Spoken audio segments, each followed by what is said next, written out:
اتنے ظالم ہو چکے تھے کہ اپنی بیٹیوں کو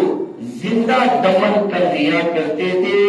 ان بیٹیوں کو حقوق دلوا دیے، ان بیٹیوں کو اسلام نے وارث بنا دیا،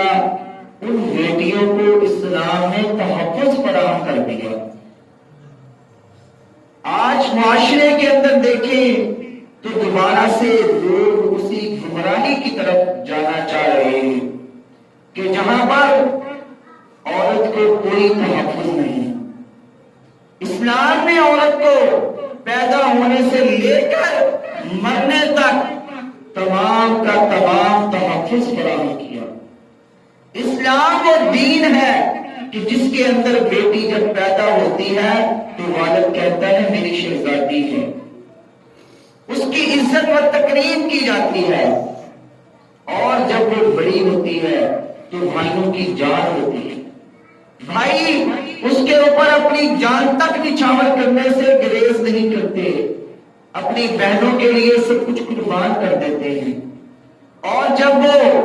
بڑی ہو کر شادی کر لیتی ہے تو وہ خاوند کی ذمہ داری بن جاتی ہے، خاوند کی غیرت بن جاتی ہے، خاوند اس کے لیے تمام دن محنت مشقت کرتا ہے، اور اسے ذرا بھی کانٹا چبھے یہ پسند نہیں کرتا غیرت مند مرد۔ اسے دنیا کی تمام سہولتیں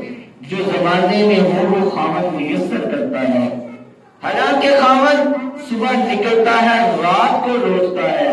لیکن اپنی بیوی کے لیے وہ تمام کی تمام جو کھانا پینا ہے یا دوسرے اخراجات ہیں ان کا انتظام کر کے جاتا ہے، اپنی بیوی کے رہنے کے لیے گھر کا انتظام کرتا ہے، ورنہ اگر مرد نے علیحدہ یا اکیلے ہی رہنا ہو وہ تو کہیں پر بھی سو لے گا، اسے کیا ہے، وہ تو کہیں پر بھی کھانا کھا لے گا، وہ مسجد میں بھی سو کر گزارا کر لے گا، جیسا کہ صحابہ صبح کیا کرتے تھے، شادی شدہ نہیں پہ گھر بار والے نہیں پہ تو وہ مسجد کے اندر ہی رہ لیا کرتے تھے، مسجد نبوی کے اندر ہی سو جایا کرتے تھے، اور انہیں کوئی نہ کوئی کھانا بھی کھلا دیتا تھا، یا انسان تھوڑی سی محنت کر لے تو وہ اپنا کھانے پینے کا اپنے لباس کا انتظام تو کر ہی لیتا ہے۔ اصل مسئلہ تو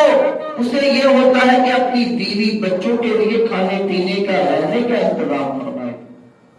اور جب عورت بری ہوتی ہے تو وہ اپنے بچوں کی جنت ہوتی ہے، اس کے قدموں کے نیچے جنت رکھ دی گئی، اس کے بچوں کو یہ حکم دیا گیا کہ اپنے والدین کے سامنے اف تک نہیں کرنی، اتنی سخت اسلام نے تعین کی ہے والدین کی کہ اگر والدہ یا والد دونوں میں سے ایک بھی زندہ ہو اس شخص کو بدبخت کہا گیا ہے کہ جو ان دونوں میں سے کسی کی خدمت کر کے جنت حاصل نہ کر سکے۔ آج آپ یورپ کے اندر عورتوں کو دیکھ کر متاثر ہوتی ہیں،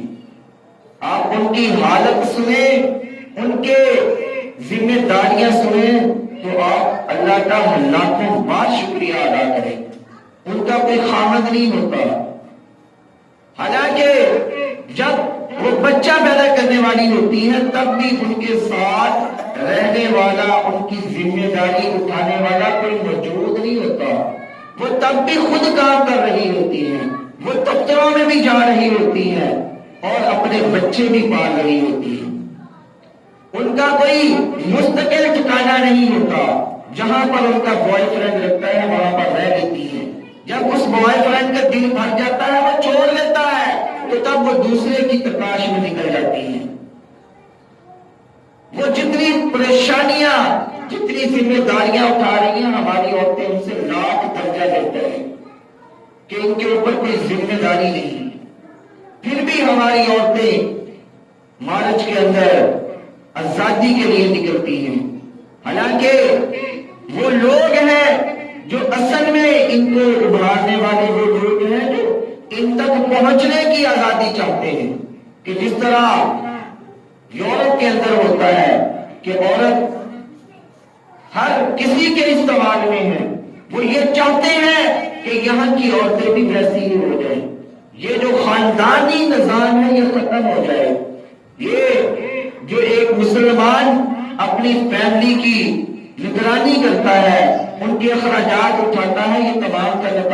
نظام ختم ہو جائے۔ آپ یورپ کے اندر جائیں، وہاں پر کوئی خاندانی نظام موجود نہیں ہے، کوئی خاندان والا موجود نہیں ہے، ہر کوئی اپنی ذمہ داریاں اٹھانے والا خود ہے۔